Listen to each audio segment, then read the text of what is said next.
The recent visit of Japanese Prime Minister Shinzo Abe to Myanmar puts a spotlight on Thilawa Special Economic Zone. In this trip, Japan signed bilateral agreement with Myanmar to develop the first phase of the economic zone.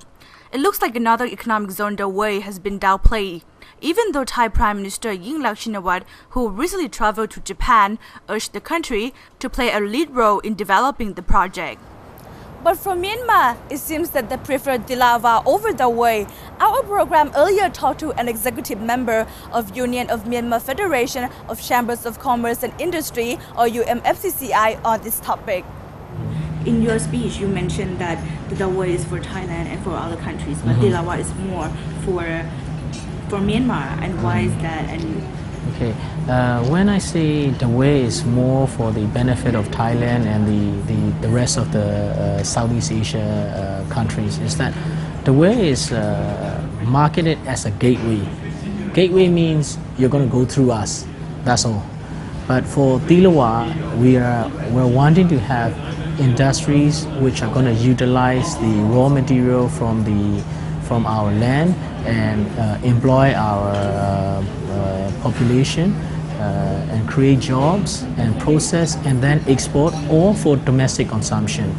Because if you look at the geographic conditions, the Dawei project is very close to the Thai border. So we expect that most of the products that will be produced in Dawei area will go back into Thailand to support the Thai industries, rather than for the consumption of our Myanmar citizens. So that's why I say that it is more important as for Thilawa to facilitate for the growth, the economic growth, and also the sustainable, living of our citizens.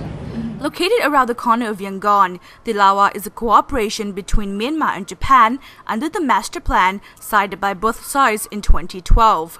Myanmar holds a 51% shares, while Japan holds a 49%.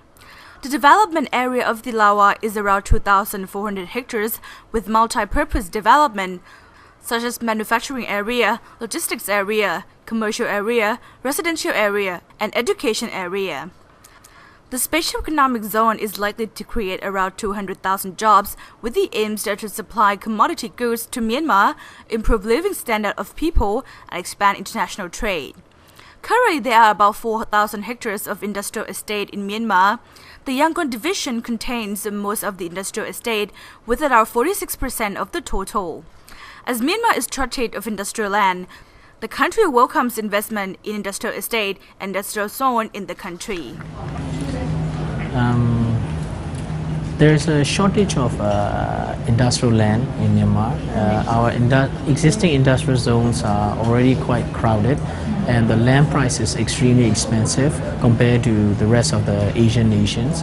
So there's a lot of opportunities for developers to create industrial zones, special economic zones to attract foreign investment. And Myanmar is like the last frontier. The international companies may already have their manufacturing facilities in Vietnam, Thailand, Indonesia, but Myanmar, the land mass is also like the second biggest in Southeast Asia. So our population is big. There's a lot of potential for the consumer products. So in that sense, a lot of factories are wanting to relocate to Myanmar.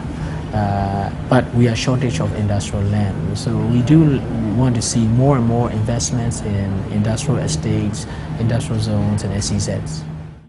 Aravitami Sang reporting from Yangon.